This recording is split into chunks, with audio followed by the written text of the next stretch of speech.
Ma, get the cat. Meow. Meow. Meow. He's gonna come over there and start fucking around at the door. Right. Hey guys, and welcome back to another House of Jackals podcast video. For this one, it's going to be episode 2. We're finally releasing another version of episode 2. Again, with episode 1, we had to refilm that a couple of times. For this one, we had to do the same thing, but at least we fixed the problem and we won't be having it in the future. So we shouldn't be having this conversation for episode 3. Hope to God. Fingers crossed. But today, I got Infidel right here. My name's Death. We're going to be going over our kits and our current weapons that we're using in the field. So specifically, we're talking about Milsim weapons, all right? Not necessarily our custom prize pieces or anything like that. We do go very extensively when it goes to upgrading some pieces of equipment, weapons, and gear. But this is just going to focus on what we rely on the field itself. So, Infidel, would you like to start this by going over your kit and equipment? Sure. So, my battle belt that I use is super comfortable. It is a little floppy. I have had it for a little bit. It does have this awesome belt buckle that actually keeps it on there really, really well. Cobra clips are always the way to go. Cobra clips. That's what it was.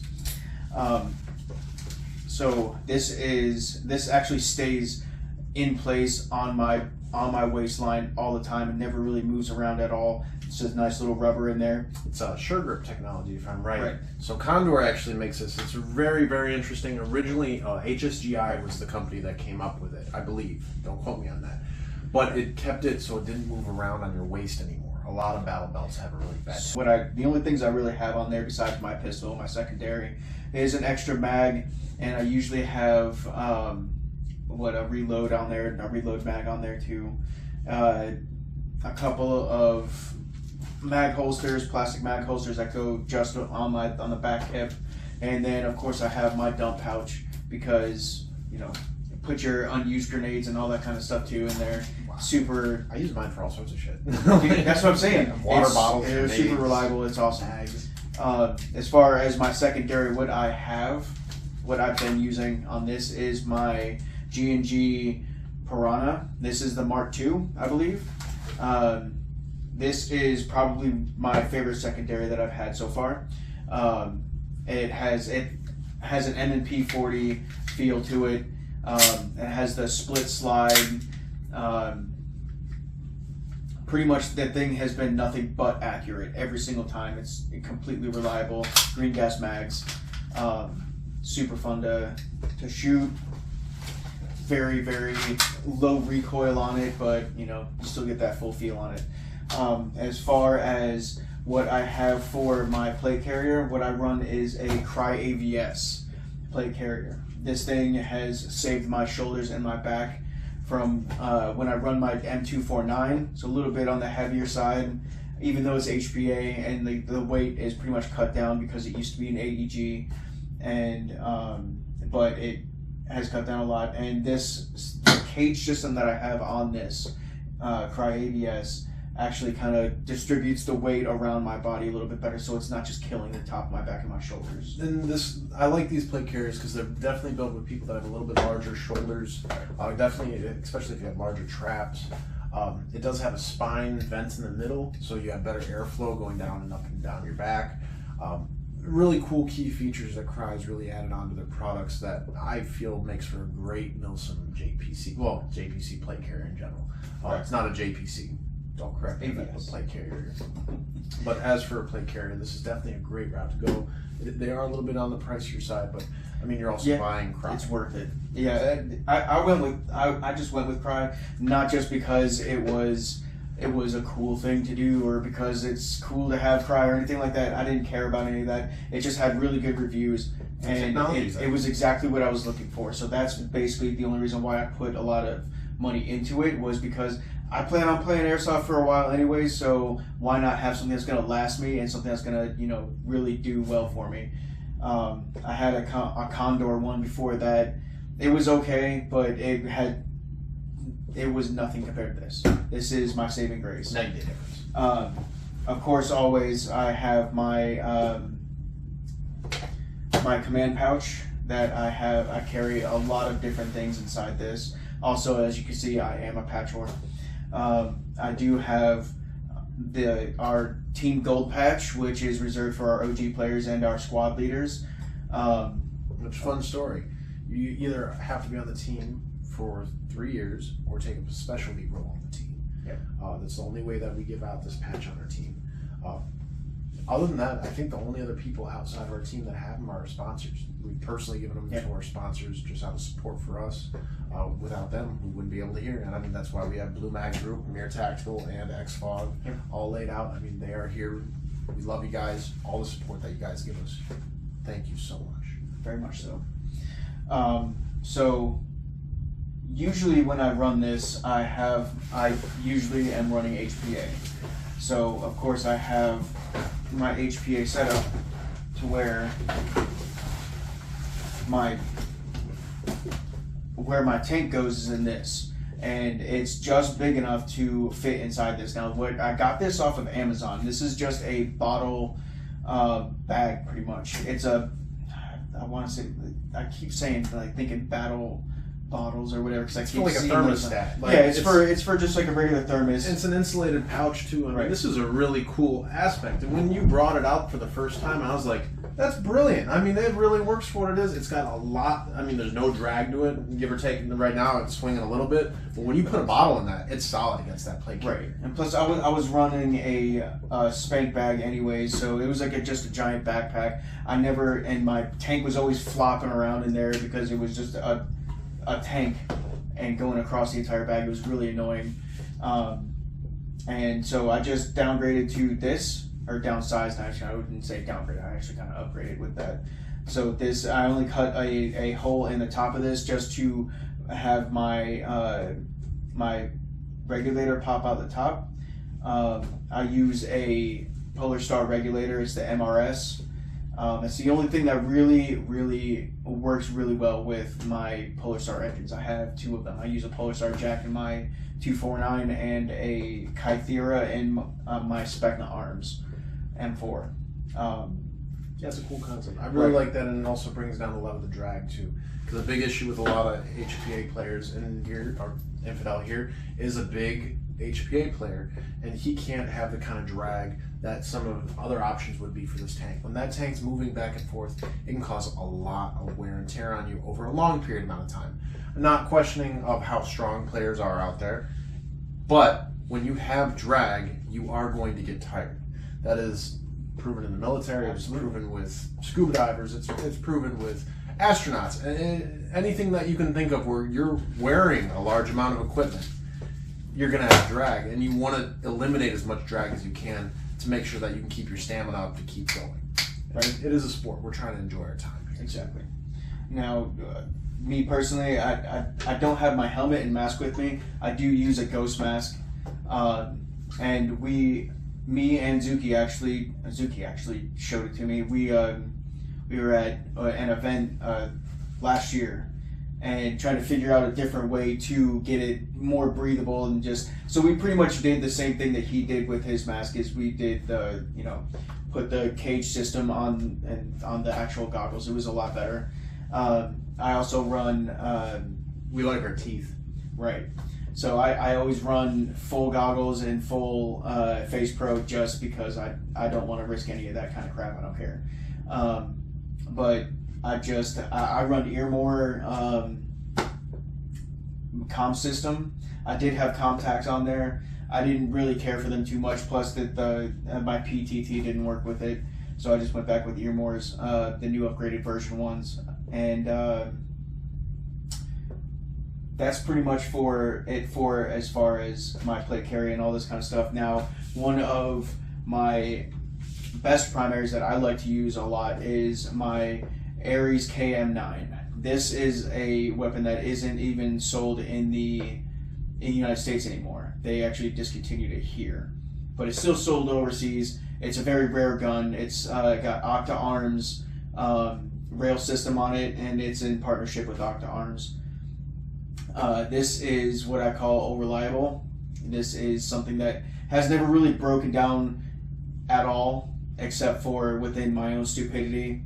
and it got wet at an event. But Yeah, that was with it being this is primarily an Ares Amoeba setup. yes, Ares Amoeba came out with an amazing electronic trigger setup that's built mostly for rate of fire with your trigger response. Not necessarily how fast the gun can shoot in full auto, but how well it shoots in semi-auto. And it actually comes out with a very unique sound when it's being shot too. It's a little bit quieter than other AEGs. For instance, now we did mention this earlier, this is not a full custom gun. No. We did very Mostly minimum stock. upgrades to this. It is mostly stock. The internal wise are pretty much stock in this. Okay.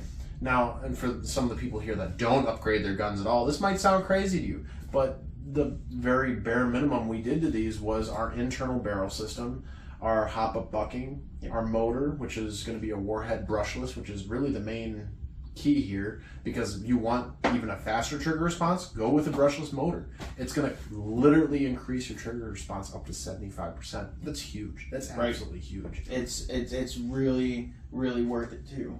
And then as for the internal barrel, it just makes your shots a little bit more accurate.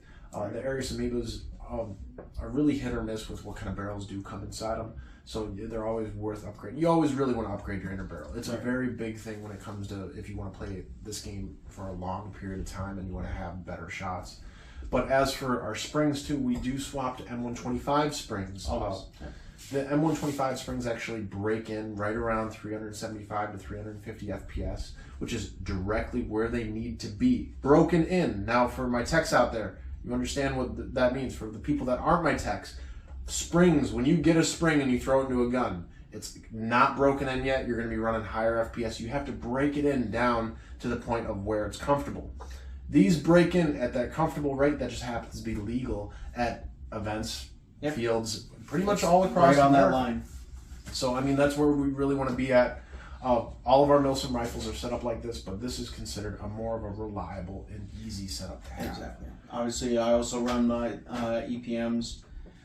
The only other things that I have on here besides the obvious suppressor is my my red dot sight and the PEC box. It's the laser light combo. This thing is durable, even though I am missing a little bit the little rubber part of the button. It's okay. But boxes are huge, especially for playing Milsims. I mean, you're going to run into low light situations where you're going to want a laser and a light. Suppressors, especially for the Ares Amoebas, actually do really make a difference. He does have a foam-filled baffle system in this as well. Definitely makes it for a better sound and quality of your gun. And then, I mean, you got to run a sight. I mean, this is airsoft. What are you? You got to have a sight. It's still effective.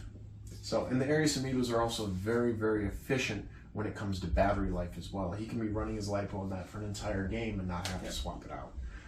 But their big fault is they don't like rain. They don't like rain. Yeah, that was my one thing. One little droplet got in between somewhere, and it just messed up the electronics on it. And he's not the only one. We had a teammate where his Ares Amoeba caught on fire twice. Yeah, that was crazy. That's horrible. I mean, we've had other teammates that have ran their gun in rain and not had any issues. No idea how, but electronic triggers in the Ares Amoeba. It's pretty much a motherboard, and when they get wet, I mean, it coheres with the battery, which can cause arcing and which can cause it to catch on fire. It's more or less just something that you don't want to use out in the rain. But we rarely run into rain at Milsims, which is pretty crazy. And with Infidel over here running mostly HPA, he doesn't really need to worry about that, because even in the rain, I mean, in HPA, you're not going to kill an HPA gun in the rain. Oh, unless you're running batteries. Now, see, that's why I love my Kythera. It's full mechanic. Dude, you can dunk that thing underwater, literally shoot it underwater, and then pull it up and still be able to fire perfectly fine. Yeah. That thing is awesome. And even then, if you can hide your control board a lot easier in an HPA rifle too, you can always cover it with some electrical tape or anything like that, and it's pretty much waterproof at that point. I mean, unless you're submerging it, HPA is pretty much the way to go in the rain. Yeah. So. But yeah. So enough about my stuff. What do you got? What do you run? So before we talk too much about my stuff, I actually want to point out a really cool piece of gear that we got from the Army Navy supply that is actually at the events that we go to.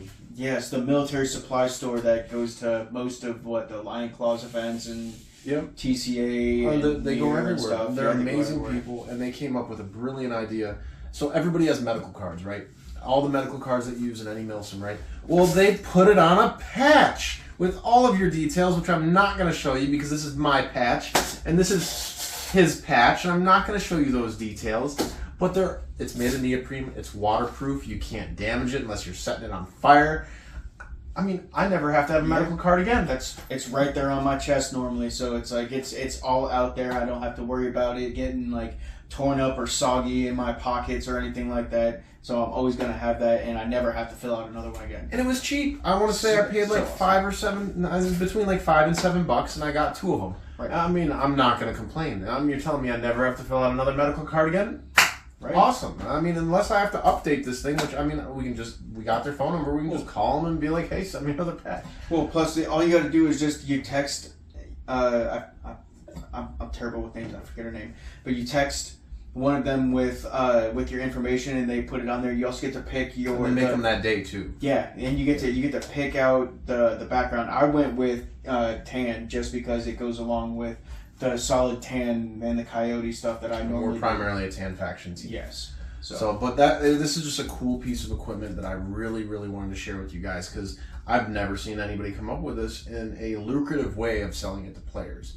And with it being out of neoprene and them just being able to print it, this is a really cool idea, guys.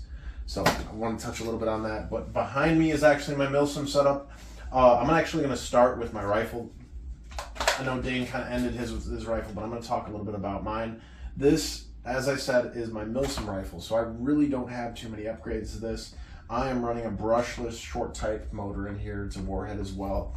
Definitely makes for a very snappy and amazing trigger response. This is an SMG though, so I do have it built for full auto as well. I'm not running an M125 in this. I'm actually running an M100 in this, so I'm able to use this fully automatic indoors and outdoors. As for a little bit of setups on this is a Matrix, pretty much a Matrix UMP. It's based off of the FN Hemlock from Call of Duty. I did put a extended rail kit on here, which is actually from a Scar L, and that I custom and put onto it as well. Kind of makes it a little bit longer, makes it a little bit more comfortable for me, especially saying I'm a big guy when it comes to C-clamping. As for attachments, I got a Holy Warriors sight on here, which is actually a really cool heads-up display sight. It's kind of like a smart sight from Call of Duty. It shows me it's got a built-in compass, it shows me elevations, and it shows me there's a bunch of cool stuff. There's a bunch of settings, like I can set it up any way I want. I got this on Alibaba, AliExpress or whatever.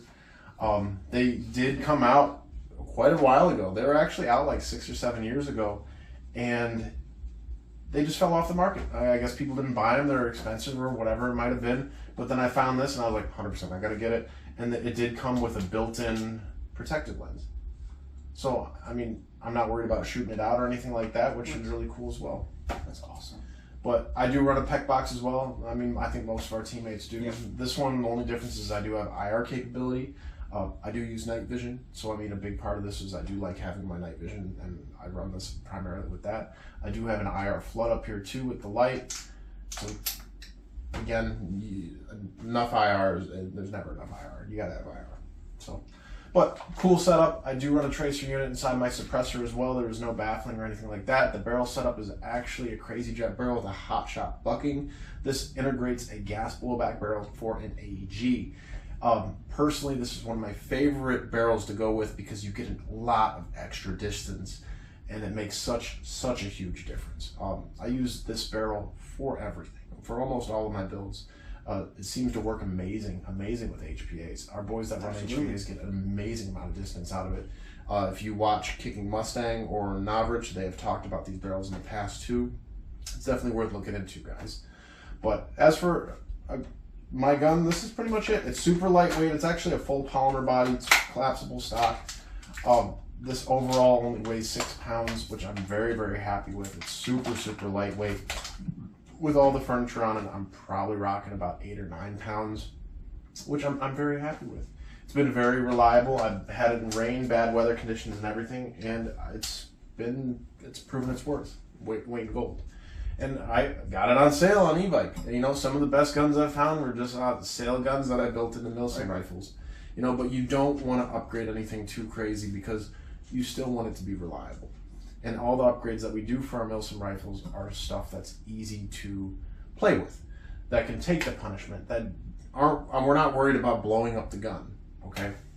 But as for plate carriers, I don't have a Cry Precision. I don't have anything fancy right here. This is just a Chinese clone of whatever it might be. I swapped out the cummerbunds on this, so I went with bungee cummerbunds to make it a little bit more comfortable. But the reason I like this JPC, and this is a type of JPC, is it's got a lot of vents on the inside when it comes to the actual plate carrier itself, so I have a lot of breathable space in between the actual plate carrier and my body. Not to mention, this is actually my vehicle kit. I use this as a slim kit. As you can see, I have the mag holsters in the front, and I have the mag pouches on the cummerbunds, but that's where my mags go. I only have it right there. I don't run anything on my back. I do have a setup if I do want to run an HPA tank on my back. It's very lightweight and it collapses right to my back. My hydro plate is actually built into this. I do not run real plates. So, I mean, my hydro plate's in there, and then I have a plastic hollow plate in the front. My comm systems are all ran off my cummerbund and my throat mic right here. And this is very lightweight, so I can get in and out of vehicles or tight spaces. I am a CQB player, so I do a lot of running. I want to do a lot of lightweight, and I don't really want to worry about my plate carrier being in the way. As for my helmet setup, I'm going to talk a little bit about a couple things here. And this is mostly what I wanted to focus on when it comes to this. Besides having my X-Fog set up on this, I do have this nifty little device right here that I found on Amazon. Vulcan makes this. It's really cool. It's like this little magnetic wiper, you It's want like to the call little it? fish tank magnets that you put to clean the It goes on one side of your lens, and then it's on the front side of your lens, and you're just able to wipe away the sweat and the water or whatever might be on the inside of your lens. And when I'm wearing this, I don't see it. It's nice. It's out of the way, and it just hangs out in like the corner of your goggles. This is a cool little device. I'm surprised nobody came up with this a little bit sooner. To my knowledge, I've never seen anybody run this on the field yet, but I picked it up for I think like 10 or 11 bucks. It was really, really cheap. As I said, Vulcan makes it. Keep an eye on it. As for the internals of this helmet though, I do have a Team Windy X-Fill helmet here, but I'm running the Hardhead Veterans Lattice system. This lattice system, if you haven't seen it on advertisement, Instagram or Facebook or anything like that, this is a phenomenal system. It almost feels like it's floating on top of my head. Like I don't even have anything on my head. It's amazing. It's amazing. I have so much airflow through it. You have to try it. You have to try it. I really don't have another way of describing it besides that. You have to try it. This lattice system is awesome. It almost comes with enough in the kit to do almost 2 helmets, which is cool too. I did have a lot of extra with it as well that I ended up giving to some of my teammates, and they were able to kind of do their systems as well. But it's definitely worth looking into. As I said, it's a little bit more on the more expensive side. I think I did like $150 or something for that. But it's worth it. It's totally worth it, especially if you're wearing your helmet a lot. Right. And we do. When we're in Milsim games, we're constantly wearing our helmets. As for comm systems, I'm running Contact 3s. These Contact 3s are great. I've had them for years. I got nothing to complain about. They work, but I do primarily run my throat mic, or I have been running my throat mic lately, because my throat mic has been, I don't know, more convenient. I've taken it up a couple command positions over the last couple years where running contacts just hasn't been very lucrative to me. So I've ran more of my throat mic lately, more out of habit than need. But it's really just a personal preference, guys. If you feel comfortable using one system over another, it's complete personal preference. Right. As for my belt, I'm going to focus on one other thing that I have, my battle belt system, which I'm going to kind of remove here. As you can see, I got a bunch of stuff on my battle belt. I run most of my weight on my battle belt, but that's why I went with this new system. So I actually am holding a carbon fiber battle belt here. This is more of a competition shooting belt. You'd more or less see these with like 3-gun shooters. It does have a Cobra clip in the front, but the inside is your Velcro belt that you'd put inside your belt loops of your pants. This belt, when it is on, it is on. There is no movement, there is no shake, it is on. It's stuck to you. It's almost stuck to you like glue. There is no wiggles, no nothing. It is part of your pretty much your entire attire at that point, because it's built not just into your pants at that point, it's then Velcro directly to you. So super lightweight. As I said, the entire thing's carbon fiber. I do have a quick swappable setup for my pistols because I run a couple different pistols. This is the Nodridge SSX 23. I do have it fully suppressed with an IR and regular laser on it as well. So this just pops right off, and I'm able to swap my other holsters on there for my other guns. I have a small admin pouch. I have my gloves hanging on the back here, my drop pouch, and then I do run my grenades and my tourniquet system on here as well. But this is an awesome setup. It was a little bit more for getting the belt, but kind of like what Dane said, if you're going to be running a belt system or any type of equipment system for a long period amount of time, you want to get good quality when it comes to something you can be using a lot of. And that's what I did. I went a little bit more expensive with my belt, where I didn't necessarily go too expensive with this JPC. It is lighter weight, but this is more my beater JPC system for like getting in and out of vehicles, as I said. It's more of a specialty JPC, but I've really enjoyed it because it was lighter weight, I guess. You know, it's the 511 that I have up here. I love using it, but it is very heavy over a long period of time. Yep. Yeah, I was about to say, that thing is taken a beating over the years too. You've had that thing for a while. Yeah, I've had that for 11 years. So, yep.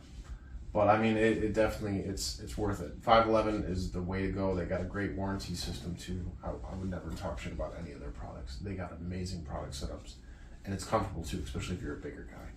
Right. But as for our equipment, that's pretty much what we got covered for our equipment right here, huh? Yeah, I guess so. That's about right. So this year you'll be seeing a lot of our setups when it comes to these specifically. Mine is probably whatever guns we're using for whatever event we're at. But this is our equipment that we've been using.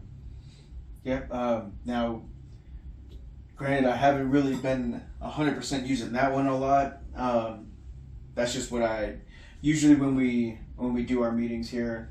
We like to do our training and drills and stuff like that too. So this is my training rifle as well as my KM9. But yeah, I like to for events and stuff like that. I like to go more along the lines of my my long range M4 with my Kythera, the Specna Arms M4. But that one sadly is not here tonight. And actually, the gun I've really been in love with lately has been my AK. I have an LCT EVB AK that I really do enjoy. It's actually sitting right behind me. This has been my project rifle. I would say the only thing I don't like about it is it's very heavy. This is extremely heavy. I mean, I own a real steel AK that weighs half the amount of this monster. Straight up.